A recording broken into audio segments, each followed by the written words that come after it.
Muy buenas, en esta ocasión vamos a continuar con el tema ecología de las poblaciones. Primero que todo debemos comprender cuál es el concepto de población. Bueno, población es un grupo de organismos de una misma especie que ocupa un espacio dado en un momento específico y pueden reproducirse entre sí y obtener descendencia fértil. En esta ocasión, si estamos hablando de que es un grupo de organismos de la misma especie, entonces podemos hablar de la población de organismos de la misma especie que ocupan un lugar determinado. Ejemplo, la población de Agouti-Paca de la provincia de Bocas del Toro. Es más recomendable hablar con los nombres científicos porque es la forma clave de identificar a la especie que el ejemplo menciona. Si hablamos de Agouti-Paca, es el conejo pintado. Entonces, esa es la forma en que podemos dar los ejemplos, así como visualizamos en cada una de las imágenes de esta filmina. Si hablamos de las poblaciones, ellas tienen diversas propiedades que las distinguen. Tenemos potencial biótico, resistencia ambiental, patrones de crecimiento, capacidad de carga y el tamaño y densidad poblacional. Si es así, cuando hablamos de potencial biótico, nos referimos a la capacidad que tienen los organismos de una población para reproducirse en condiciones óptimas. Cuando hablamos de las condiciones óptimas, es que se tiene todo lo necesario para que esa población siga creciendo. Ejemplo, disponibilidad de agua, disponibilidad de alimento, de un área para su movilización para poder reproducirse. Entonces, si todas las poblaciones tienen estos factores o estas características, pueden alcanzar con mucha facilidad su potencial biótico. Entonces debemos entender que la acción conjunta entre la tasa de natalidad y la tasa de mortalidad determinan el incremento real del potencial biótico. Si es así, entonces la acción conjunta de estos dos factores es lo que nosotros vamos a conocer como potencial biótico. De allí que se deduce esta fórmula o esta ecuación en donde potencial biótico es igual a la tasa de natalidad menos la tasa de mortalidad. Y de igual forma se puede verificar el incremento de la población con esta siguiente fórmula, en donde P sub O es la población, P sub T es la población de la cantidad de años que se trabaje, dependiendo si es una población de seres humanos, si es una población de otros mamíferos, porque si hablamos de organismos muy pequeños como bacterias y demás, entonces no podemos hablar de años, sino que hablamos de horas, porque la población en este caso de estos grupos de organismos cambia con mucha facilidad y es muy rápido. El otro patrón que tiene que ver con las características de la población es la resistencia ambiental. Entonces, esta es la interacción de factores bióticos y abióticos que se conjuntan para regular la expresión del potencial biótico. ¿Qué quiere decir? Que una resistencia ambiental es la que va a impedir que una población alcance su máximo potencial biótico. Son ejemplos entonces de factores bióticos que serían resistencia ambiental, los virus, como está ocurriendo en esta ocasión con el coronavirus. Ese es un potencial de resistencia ambiental elevada porque esto está disminuyendo el tamaño de la población de seres humanos.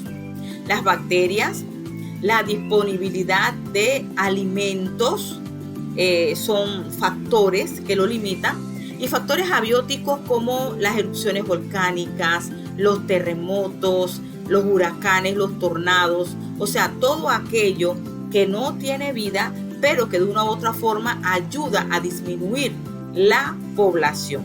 Entonces, a esto le llamamos nosotros resistencia ambiental.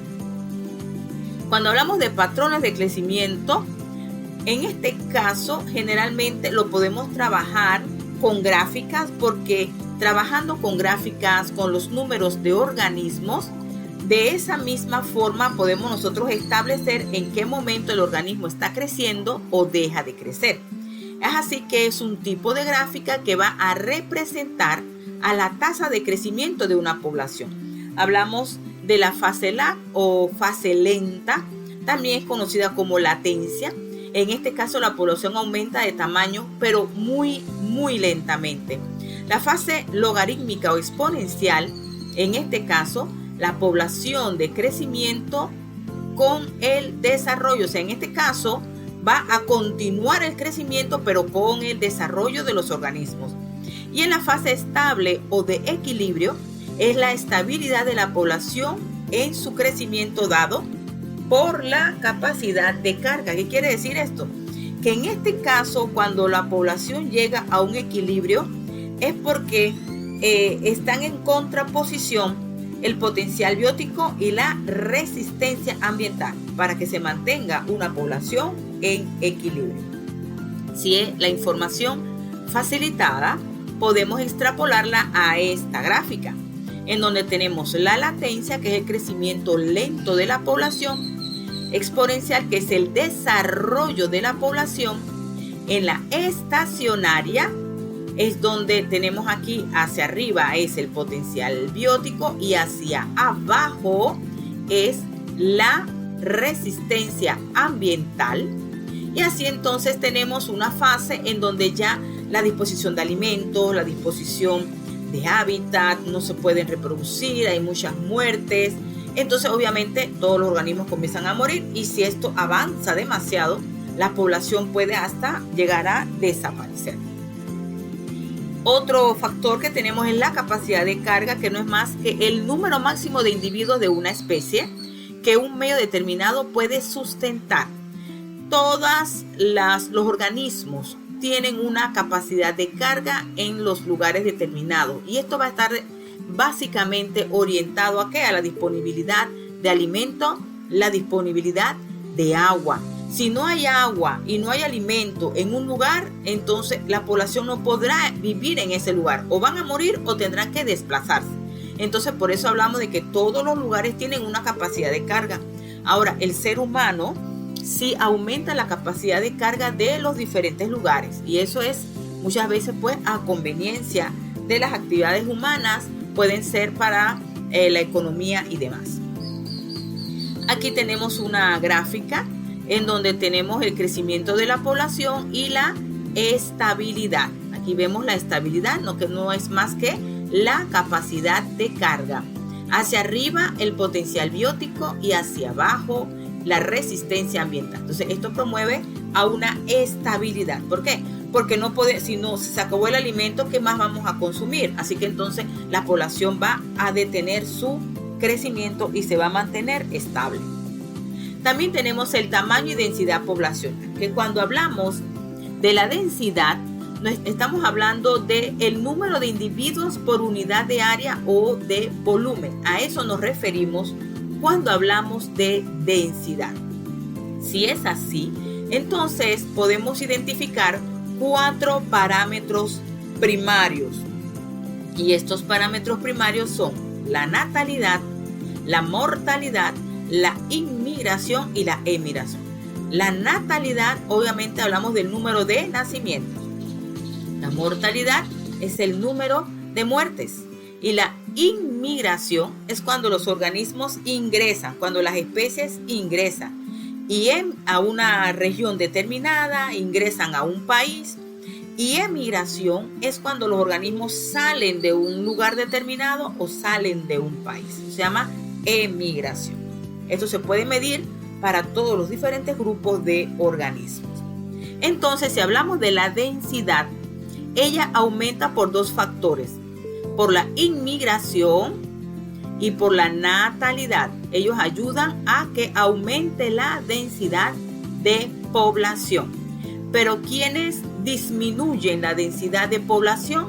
Pues la mortalidad y la emigración, porque estas no son más que salida de organismos de un lugar o de un área determinada, mientras que la natalidad y la inmigración es la entrada de organismos a un lugar determinado.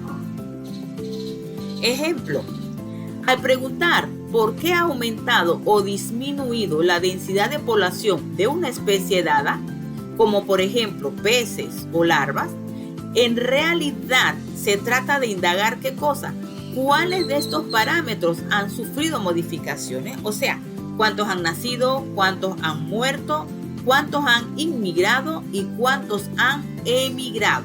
O sea, si queremos estudiar la población, si queremos estudiar la densidad, tenemos que estudiar esto: natalidad, mortalidad, inmigración y emigración de todos los diferentes grupos de organismos. Tenemos entonces la curva de supervivencia. La supervivencia es la probabilidad que tienen los individuos de una población al nacer de alcanzar ¿qué cosa? Una determinada edad. Por eso se habla de curvas de supervivencia. Entonces la curva de supervivencia va decreciendo a medida que va pasando el tiempo. Por eso hablamos de que la probabilidad decrece desde 1 para individuos nacidos vivos hasta hacerse 0 a la edad máxima de la especie. Tenemos entonces dentro de los tipos de curva de supervivencia el tipo 1, que es este que nosotros vemos acá en la gráfica. Generalmente es propia de aquellos grupos grandes o aquellos grupos de mamíferos en donde tienden a cuidar a sus descendientes, y por ello entonces generalmente la mayoría en términos generales llega a edad adulta. Este es el tipo de curva 1. Y aquí vemos dos grupos de mamíferos que tienden a cuidar a sus descendientes. El tipo 2, si la tasa de mortalidad varía poco con la edad, como ocurre en la mayoría de las aves, la curva tiene la forma de una diagonal descendente, que es la que vemos aquí, una diagonal descendente, normalmente con forma sigmoidea si el número de individuos que mueren en cada tramo de edad es más o menos constante.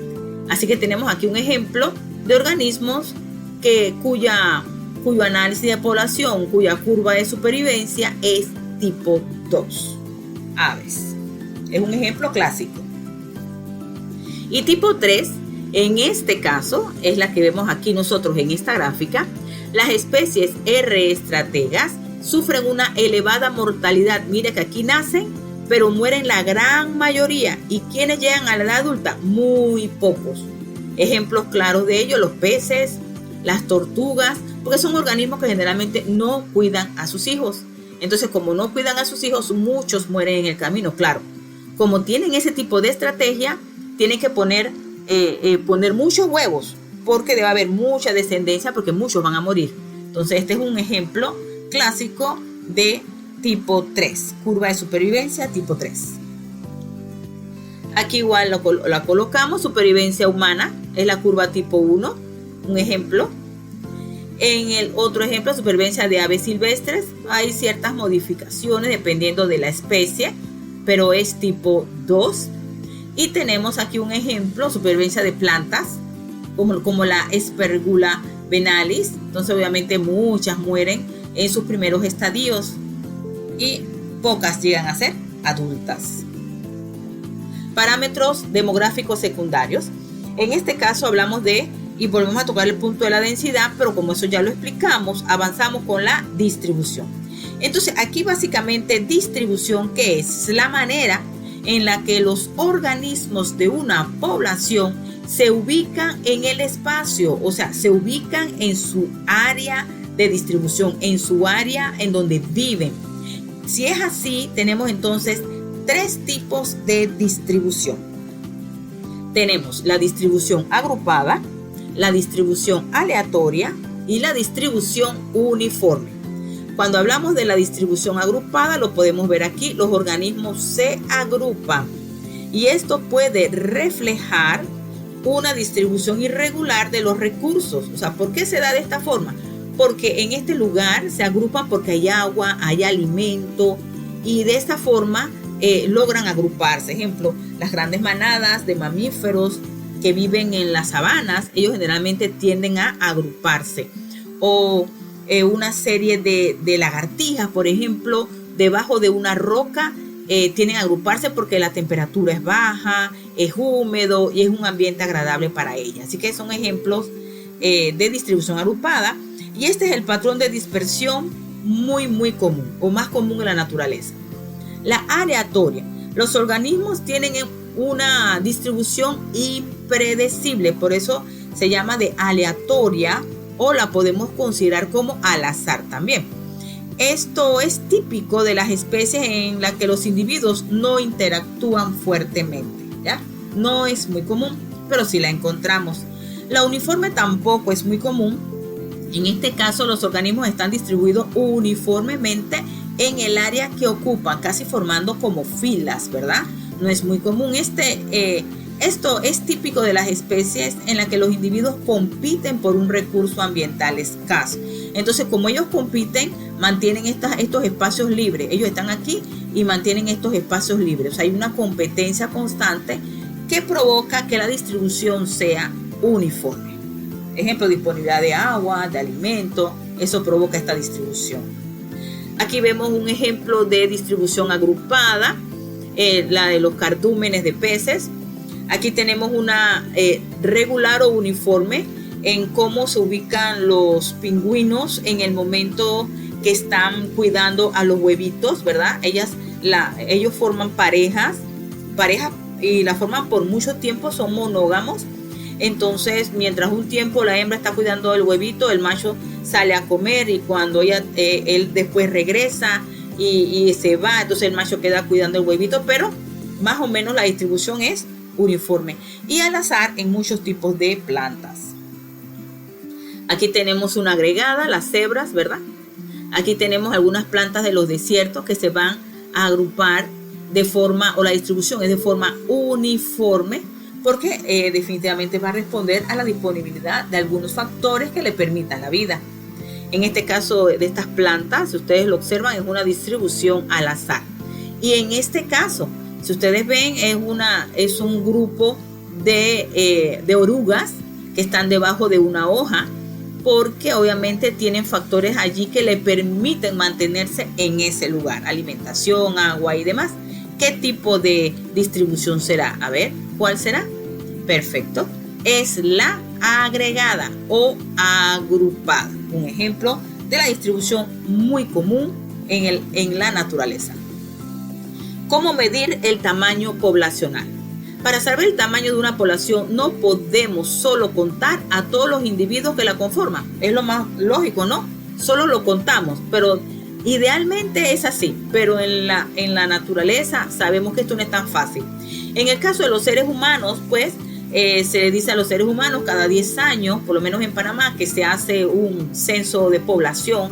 En este caso se le dice a todas las personas que se queden en un lugar y se cuenta. Es bastante cómodo, pero ¿cómo decir a los animales silvestres que se queden en un lugar para contarlo? Así que esto no es tan fácil. Entonces vamos a encontrar maneras para organismos grandes de mucho movimiento y para organismos pequeños. Entonces por eso necesitamos algunas estrategias. Vamos a ver el método de cuadrantes. Se usa generalmente en plantas y organismos muy pequeños y organismos que son bastante lentos. En este caso, como se observa en la imagen, se hacen entramados llamados cuadrantes, sencillos o múltiples, como lo vemos aquí. Cada cuadrante va a marcar un área determinada. Se va a contar el número de organismos que hay dentro del cuadrante, ¿verdad? Y después, pero se hacen varios muestreos. Se toman varios cuadrantes y se va haciendo el conteo de todos los organismos que hay en ese lugar. Después los datos que vamos a obtener se van a calcular y ese cálculo nos va a dar un tamaño estimado de la población. Dependiendo si hacemos 10 o 30 o 40 muestreos, podemos extrapolar la información a una hectárea o a la información que queramos nosotros conocer en cuanto a población de un lugar determinado. El segundo ejemplo es el método de captura-recaptura. En este caso se utiliza para mamíferos, también se utiliza para aves o peces, como un ejemplo. ¿qué es lo que se hace? Se captura una muestra de animales y se marcan. Se puede marcar con etiquetas, bandas, pinturas u otras marcas corporales. Los animales marcados después se van a liberar. También se va a asumir en este proceso que no hay nacimientos y que los organismos que se liberan se mezclan con la población. Después de un tiempo se vuelve a realizar el muestreo. Esta nueva muestra incluirá posiblemente algunos animales que ya han sido marcados. Por eso hablamos de recaptura. ¿A quiénes vamos a recapturar? Bueno, a esos que marcamos y que los volvemos a capturar, pues se llama recaptura. Y bueno, a algunos individuos que no han sido marcados. Esto ayuda para estimar la población y podemos utilizar esta siguiente ecuación o fórmula que en otros libros o en diferentes libros colocan diferentes letras, pero es lo mismo. A es el número de marcados en la primera captura. X va a ser la población total o estimada. A minúscula es el número marcado en la segunda captura, o sea, número de organismos marcados en la segunda captura, pero los que han sido marcados, o sea, los encontrados marcados. No es que vamos de nuevo a marcar, no lo vamos de nuevo a marcar, sino cuántos encontramos marcados en la segunda captura. Y la B es el total de individuos en la segunda captura. Vamos a ver entonces un ejemplo de esto. Ejemplo de captura, recaptura. Si vemos este ejemplo, entonces población de venados. Queremos verificar la población de venados de un parque nacional. Vamos a ese lugar determinado, por ejemplo en el Pila, vamos al Pila, Parque Internacional Amistad, capturamos 80 venados. Esos 80 venados los marcamos con anillos, posiblemente en las orejas, los marcamos, ¿verdad? Después los liberamos, esperamos un tiempo prudente y regresamos. Cuando regresamos, vamos a capturar 100. De estos 100 que capturamos, 20 nos dimos cuenta que estaban marcados. Así que la recaptura es de 20. ¿Qué es lo que hacemos entonces? Lo sustituimos en la fórmula. Aquí lo sustituimos.